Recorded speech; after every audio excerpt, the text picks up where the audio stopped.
everybody, in this video I'll be showing you how to make a basic plaid pattern and a few different variations of that pattern, and I'll also show you how to make adjustments to them after we complete those patterns. We're just going to jump right in and get started. I'm going to come over here to my tool, my rectangle tool right here, and click it, and then I'm going to come over here on my artboard. And what I want to do, I want to hold down the shift key so that this becomes a square, it's not a rectangle, and then hold my mouse button down, and then you can drag, you can make it as big as you want, as small as you want, just make sure it's a square. And I'm just going to make it this size right now. You can look up here, it says my shape, just make sure this is square. If this isn't showing in the top bar, you can always open your transform palette in window transform right here, and this will pop up. And you can see right here the width and height. Also, you just need to make sure they're the exact same. If they're different, you probably lifted up the shift key before you let go of your mouse. So now we have our square right here. I'm actually going to change the size, so I'm going to come down to my transform palette, and I'm just going to, for the sake of this tutorial, say 1 inch by 1 inch. So now we have a 1 inch by 1 inch square. So you don't have to recreate the square or the rectangle. If you accidentally made a rectangle, you can always just adjust the size over here. So we're going to be using this 1 by 1 square. I'm going to zoom in so you can see it better. And what I want to do is take the stroke off this. Right now you can see I have a fill, a white fill, and a black stroke. I'm going to click on the stroke and say no stroke right here, and then click back to the fill color because I want to change the fill color so you can see it. And this will be the main color, one of the main colors in my plaid pattern. So I think I'm just going to do like we'll do red. So 100% magenta, 100% yellow. You can choose whatever color you want, but that's what I'm going to go with. And then we're going to come back here, and then I'm going to click my shape again, my square right here, and I'm going to copy this. So there's a few ways you can do this. I'm going to hold the option key, and you'll see this like double arrow appears. And while the option key is held, I'm going to click and drag, and that just makes another copy of the square onto the artboard. And what I want to do is drag this so it's exactly butted up against this right side. The left side right here will be butted up against the right side of this square. So one easy way you can do this and make sure they're exactly lined up, come here to your direct selection tool, and then while this square is selected, take the left anchor point, the left top anchor point, hold it, and then when you get to the right of that square, the first square we made, it'll snap to it. Then you can let go, and you know they're butted right up against each other. So that's what we want. I do want to say, if you don't have the square selected and you try to grab this anchor point, you're just going to be distorting your shape like that. So you can always do Command Z. If you're on a PC, I believe it's the Windows key, you do Windows Z. You can always check up here. It's Edit, Undo right here. So the shortcut will show you right here on the right side of the menu. But just undo if you mess that up, and then we're gonna click off there, click the shape anywhere like in the red part, and then drag the anchor point to the other square's anchor point like that. So that's what we're doing. They're butted up against each other. I want to change the second square's color. I want to make it lighter, so you can come over here and you'll see like an eyedropper tool comes. You can just choose something around here, and I think we'll do something like that, but you can also just drag the sliders. We'll do like maybe 30, just so it's a big difference right here. So it's like a peach color with this red color. So we have our two colors. Now we just need to make 2 more squares. So you can do it the same way that I did before. If you hit the V key, the selection tool will be selected, I guess. And then you can click and drag. If you click and drag, both of these will be selected, or you can just click each shape while you're holding shift. There's so many different ways to do things in Illustrator. And then we can either do the option key again and drag down, or you can say edit, copy, and edit, paste while these two are selected. And then I'm going to hit the A key because that gives me to my direct selection tool. That was this right here. And then I want to click the corner right here and drag it so it's up and it snaps to that. So now we actually want to change the colors. This I'm going to make the same color as this one. And then I want to make this color white. You won't really be able to see it in this, but this is like on this background right here. But if I take it and I drag it over here, you'll be able to see that this color is white now also. So all of these are colored right now. I'm just gonna undo so it goes back over here. This is the start of our pattern. This actually you can make as the pattern. it doesn't look bad at all. So I'm going to zoom out and show you what it looks like as a pattern. So we have our square here. I'm highlighting all of the squares. The most important thing here that you want to know is that the width and the height should be the same. We need a square or the pattern may come out a little wonky. So I have a 2x2 square here. This is actually going to make a huge pattern for what I usually work with. So you can adjust it. I can like shrink it down if I want to. You can also adjust it afterwards. You don't have to make everything perfect right now. But I'm just going to select my little tiny pattern right here. Let's zoom in a little bit. So it's selected. I'm going to take my selection tool and then I'm going to come over here to swatches. If this isn't over here in this, you can always go to window swatches. And then I'm going to drag this whole, like these 4 squares that we made while they're all selected into the swatches panel right here. And you'll see it appears right here. So we just made it into a pattern swatch. So now what I can do is I'll zoom out so you can see. I'm going to draw let's just draw like an eclipse or something. An ellipse circle. So I'm just going to draw this on the artboard right here. It's currently got a white fill, but I'm going to come over here to my swatches palette and click while this fill is selected, not the stroke, but the fill. I'm going to click our pattern swatch and then you'll see that has appeared and it just repeats itself. So this is the pattern we just created. So this is a very simple plaid pattern that we just made. We can adjust it a little bit to make it look a little nicer and a little fancier, but this is the base for our pattern. While we have this, I'm just going to show you how we can adjust this now that we've made this into a pattern.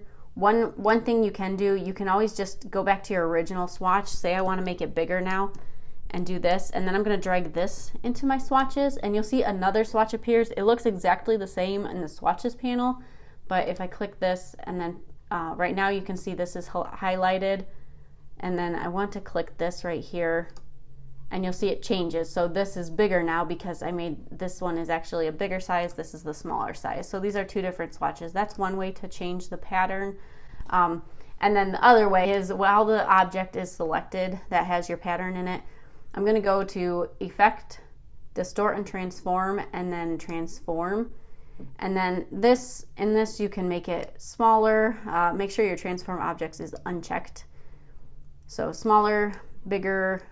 It's a vector pattern, so you can make it as big as you want without the quality decreasing. So you can make it whatever size you want. You can move it to the right or the left, like this, up or down.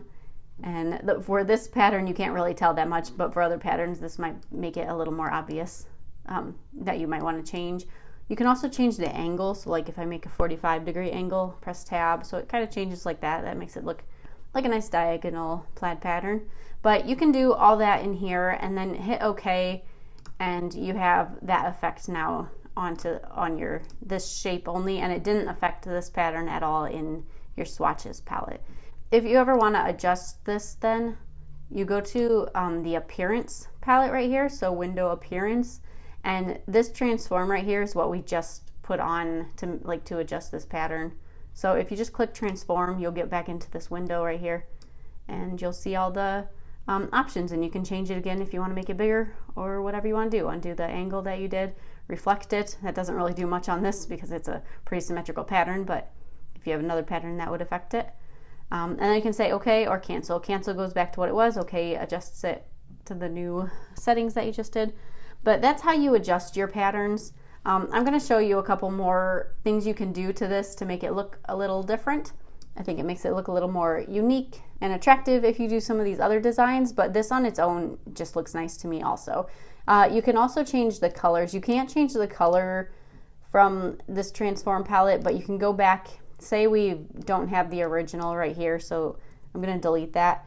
You can always, in your swatches palette, take either of these, click and drag and pull it out, and here it is. So you have this to work with that too. So you can take these and say you want to make it a different color. I'm just going to make them, I don't know if that's, we'll play with colors later, but you can make those two like a different color, and then go back to your swatches palette and then drag it back in. You'll see my third one is here now. I can click, we can make a new shape or this shape, and this already has that older pattern in it that has the first pattern, you can see, But if I click this, now it has the orange and it's larger because this is larger. So you can shrink it again and do whatever you want. One thing, if you want to adjust the shape like that, I wanted to show you that too. So you can adjust it this way if in the effect, distort and transform, transform again, and then just say uncheck transform patterns and then say okay, and then it's just going to stay, the pattern won't get distorted.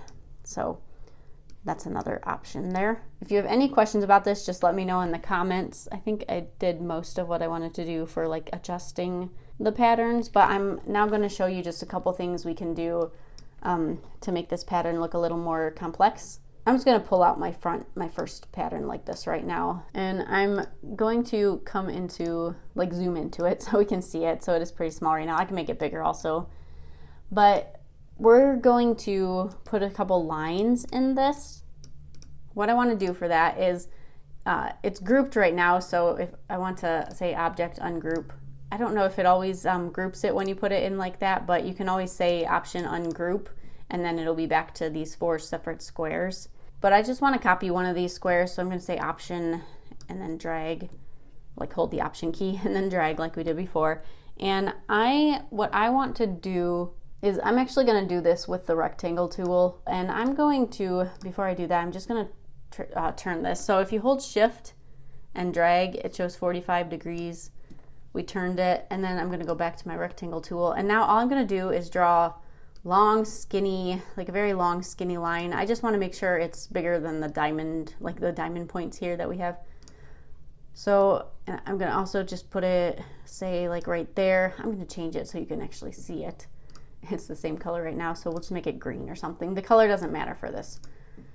So we have this here, and then I'm going to hold, we'll just do a different way. So I'm going to say command, and then if you want to paste right in front, you say command F, which you don't see. I just did that and it doesn't look like anything, but then I can click off it, and then I just click this again, and if I hold shift, so it stays in the same like aligned, and drag it over, then you can see I have the second one. So command F just pastes it in front, right in front of the object you just copied.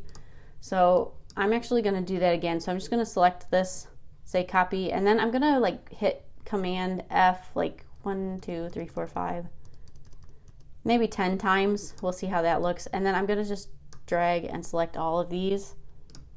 We're going to go to align, and then we're going to click horizontal distribute center, and then there, so all of these are just equally spaced out now. That's what that means.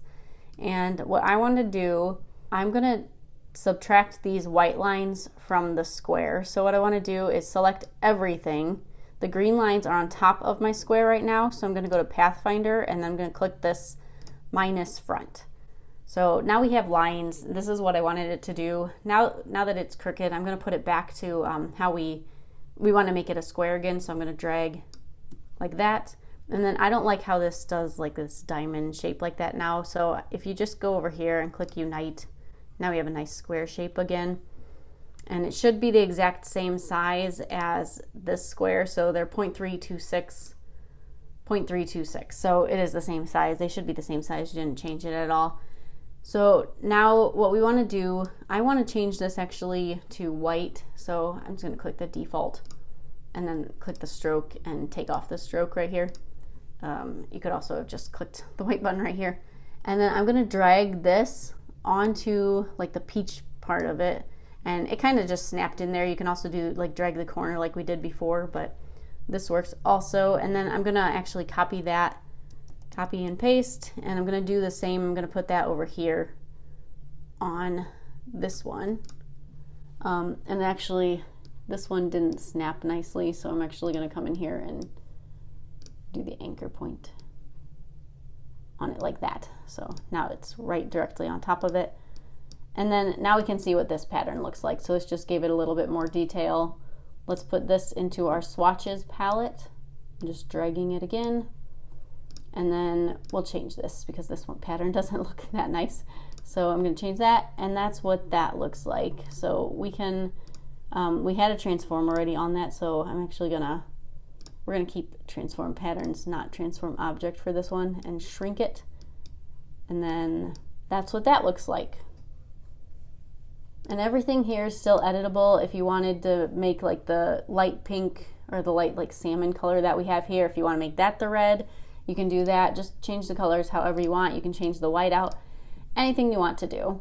All right, one last thing I want to show you is to come over here to this line segment tool, and then we're gonna do the center. We're gonna put this right in the center. So I want to intersect at the top of this square, and then you'll see the little X in the center. Like here's the center of this square. We want to be centered, so you can see it says intersect, and then a little blue X appears in my red square. I don't know if you can see that or not, but that just makes sure it's centered. You can also see it down on the second square, like the striped square below it, so it says X, so we know we're in the center right here. And then click and drag, and then I want to hold shift so that it stays straight, and then it'll snap down here to the bottom of this square, and I'm going to let go with the mouse and then let go of shift. And currently my line is at it has no stroke and no fill, so I'm going to click the fill, and then I'm going to make it white. And 1 point is fine for me for this size. Maybe we might do 2 points or 1.5. Just play around with it, whatever, see whatever looks best. I'm just going to copy this, so we have this here, and then I'm going to turn it. So I'm going to turn this 90 degrees, and then I'm going to make it intersect, and it'll just snap to the center here. So now we kind of broke this into 4 separate boxes. These are in like 2 different boxes, and I'll just show you what that looks like. I'm gonna highlight all this again and just make sure we have everything correct. So see, this is my square again, so it's 0.8653, 0.8653, everything looks good. I'm gonna go to my swatches palette and drag it in here. And then the last thing we'll just change, I'll just show you in this one. Let me just make a square for this pattern, and then we're gonna take off the stroke. We want it to be the fill as this pattern, and then that's what that looks like. So it's still pretty big. We're gonna go to effect, transform, and shrink it a little bit. We'll do it that way, and then make sure transform objects isn't selected. But there, so that's just a little bit of a different pattern. You can play around with this and do a lot with it. I'm gonna like make it crooked and do whatever you want. So you could put an image in one of the little red squares if you wanted to. You could type a word out, like a small word, like say hi or something. The options are kind of limitless in what you can do for this. So I hope you found this basic tutorial helpful. Let me know in the comments below if you'd like to see any other tutorials like this. I figured this was a nice basic beginner pattern tutorial, and I thought it was just a lot easier than a lot of people think to make a pattern in Illustrator. So I wanted to show everybody that these patterns that we made can be used just like fill colors. If you have any questions, leave them for me in the comments below, and I'll see you all in my next video. Bye!